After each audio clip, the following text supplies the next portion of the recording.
بسم اللہ الرحمن الرحیم۔ آج ہمارا تختی نمبر 3 کا سبق ہے۔ تختی نمبر 3 کا سبق ہے حروف مقطعات پر مشتمل۔ حروف مقطعات اس لیے کہا جاتا ہے، یہ حروف قطع کر کے ایک ایک کر کے علیحدہ کر کے پڑھے جاتے ہیں۔ ان کا جوڑ اور اکٹھا تلفظ نہیں کیا جاتا۔ جیسے ہم نے پہلی اور دوسری تختی میں ہر حرف کو الگ الگ پڑھا ہے، اس میں بھی ہر حرف کو الگ الگ پڑھنا ہے۔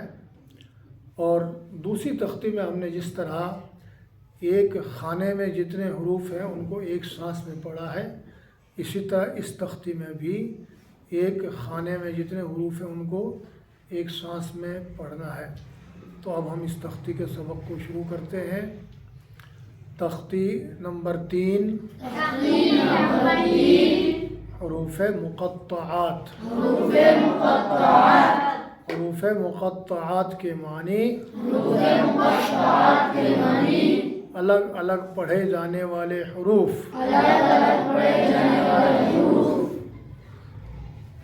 اب یہ حروف کہاں آتے ہیں اور ان کی کیا حالت اور کیفیت ہے، اس کے بارے میں ہم تھوڑی وضاحت کرتے ہیں، اور یہ وضاحت بھی میرے ساتھ سب نے پڑھنا ہے۔ یہ حروف قرآن پاک کی بعض صورتوں کے شروع میں آتے ہیں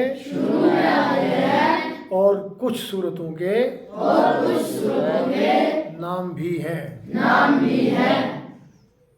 جن صورتوں کے شروع میں آتے ہیں، مثلا الف لام میم سے سورہ بقرہ شروع ہوتی ہے، اور اسی طرح حامیم سے کئی صورتیں شروع ہوتی ہیں، اور الف لام میم سے اور کئی صورتیں شروع ہوتی ہیں۔ کاف ہا یا عین صاد سے صورت شروع ہوتی ہے، طٰہٰ سے صورت شروع ہوتی ہے، نون اور قاف سے بھی صورتیں شروع ہوتی ہیں، اور اسی طرح یہی بعض حروف بعض صورتوں کے نام بھی ہیں۔ جیسے صاد سے صورت شروع ہوتی ہے، صورت کا نام بھی سورہ صاد ہے۔ طٰہٰ سے صورت شروع ہوتی ہے، صورت کا نام بھی طٰہٰ ہے۔ اس لیے ہم یہ وضاحت کرتے ہیں تاکہ بچے اچھی طرح اس کو ذہن میں رکھیں۔ اب ہم سبق کو پڑھتے ہیں۔ بسم اللہ الرحمن الرحیم۔ الف لام میم۔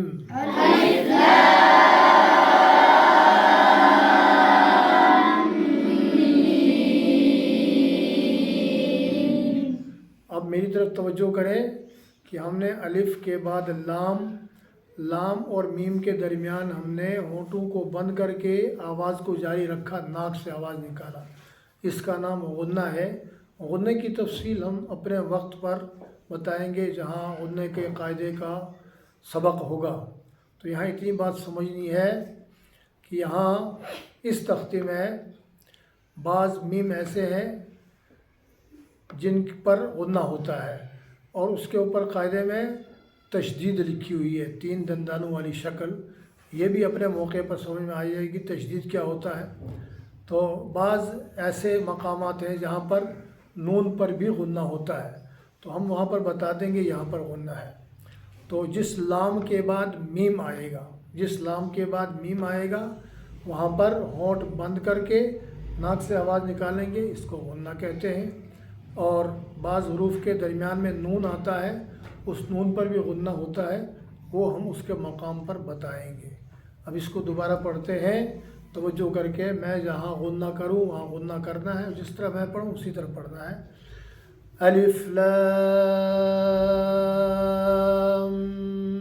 میم۔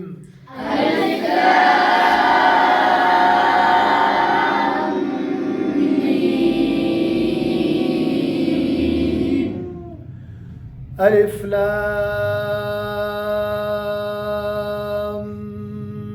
میم صاد۔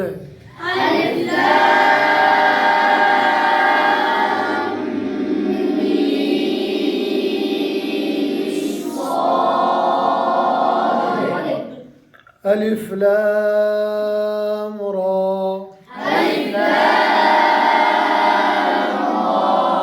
اور دیکھا پچھلے دونوں لام پر ہم نے غنہ کیا کیونکہ ان کے بعد میم آیا تھا، اور اس لام کے بعد ہم نے غنہ نہیں کیا اس لیے کہ اس کے بعد میم نہیں آیا، را آیا تھا. اب ہم آگے پڑھیں گے الف لام میم را.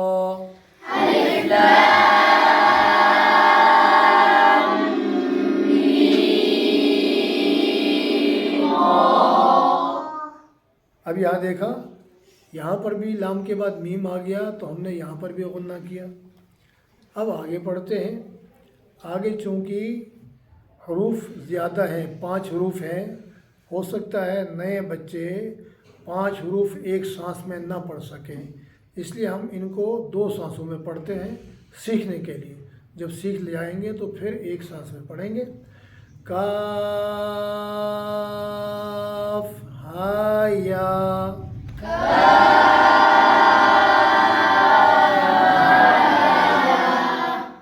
عین صاد.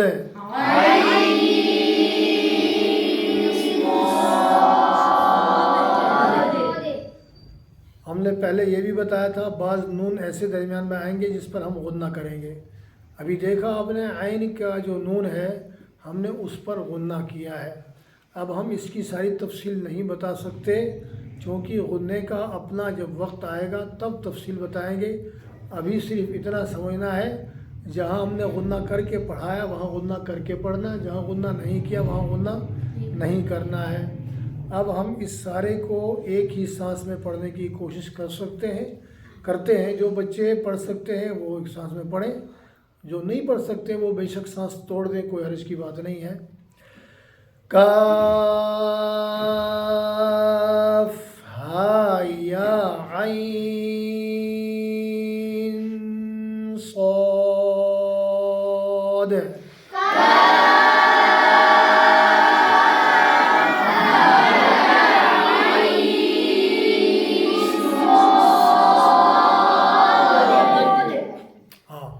ابھی دیکھا کئی بچوں نے اس طرف پیچھے یہاں عین کے نون پر غنہ نہیں کیا، انہوں نے اچھی طرح ذہن میں نہیں رکھا.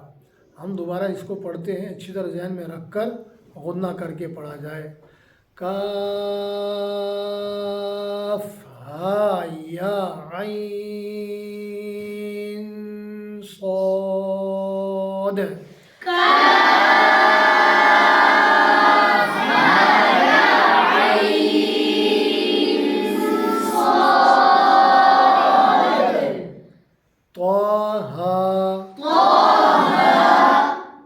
اب اگلا جو لفظ ہے اس کو سمجھنا ہے.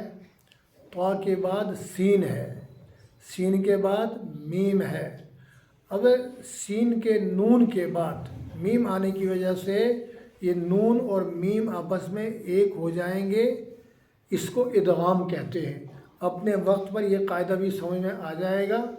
بس ابھی یہ سمجھنا ہے جس میم کے اوپر تشدید لکھا ہو اس میم کو پڑھنا ہے اور اس پر غنہ بھی کرنا ہے. تو یہاں ہم توجہ کرو کیسے پڑھیں گے. سین کے بجائے سیم پڑھیں گے. کیا پڑھیں گے؟ سیم پڑھیں گے اور اس پر غنہ بھی کریں گے. اب توجہ سے مجھے میری طرف دیکھو اور جیسے میں پڑھوں ویسے ہی پڑھو. طا سین میم.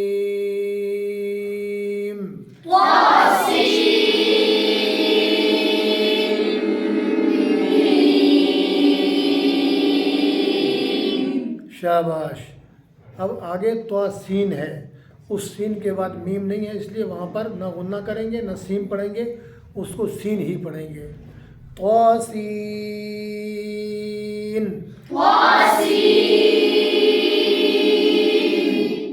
یاسین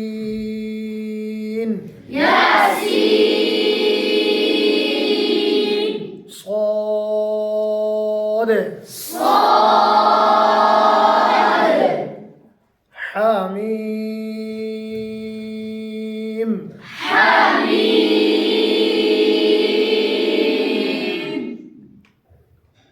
اگلا جو لفظ ہے وہ بھی کافی لمبا ہے، اس لیے ہم اس کو بھی دو حصوں میں پڑھیں گے، پہلے 2 حرف پڑھیں گے پھر 3 حرف پڑھیں گے، کیونکہ وہاں پر بھی سین ہے، اس سین کے نون پر بھی غنہ ہوگا، اچھی طرح ذہن میں رکھنا۔ حامیم،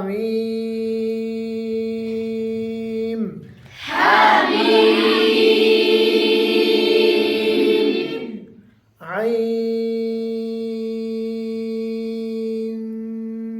سین قاف،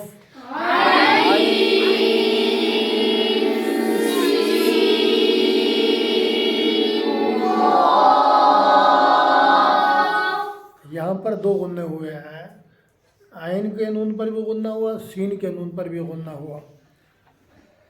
اب یہ سبق ہمارا کافی ہو گیا، میرے خیال میں ٹائم کافی ہو گیا، اس لیے ہم یہیں تک پڑھتے ہیں، آگے صرف ہماری ایک لائن رہ گئی ہے، کیونکہ آگے اگلا جو آخری لفظ ہے اس میں بھی ہمیں سیکھنے کے لیے وضاحت کی ضرورت ہے، اس لیے انشاءاللہ اس تختی کی آخری لائن بھی ہم اگلے روز پڑھیں گے، اور پھر اس تختی کے سبق کو ایک مرتبہ پھر دہرا کر 2 سبقوں میں ہم اس کو مکمل کریں گے انشاءاللہ۔ اس کے بعد ہم چوتھی تختی پڑھیں گے۔ اللہ کریم ہمیں اور ساری دنیا کے سارے مسلمانوں کو اپنے پاک کلام کو اخلاص کے ساتھ بات تجوید پڑھ کر عمل کرنے کی توفیق عطا فرمائے۔ آمین۔